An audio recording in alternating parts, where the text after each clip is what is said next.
ఇది అవతార రూపిణి మహాపుణ్యక్షేత్రం అవనిలో వెలసినట్టి ఆ చౌడమ్మ నిలయం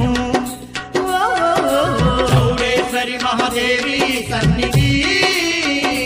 నమ్మిన భక్తులకెల్లా ఇదియే పెళ్లిది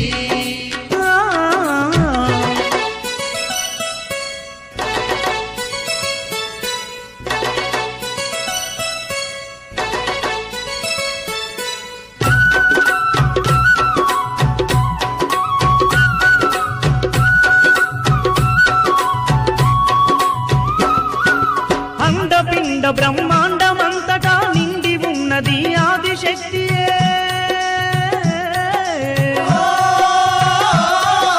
కాశీ నుండి కదలి వచ్చి ఆనందవరములో వెలసినదంట నందవరములో వెలసినదంట బ్రాహ్మణోత్తములు కొలువగ తల్లి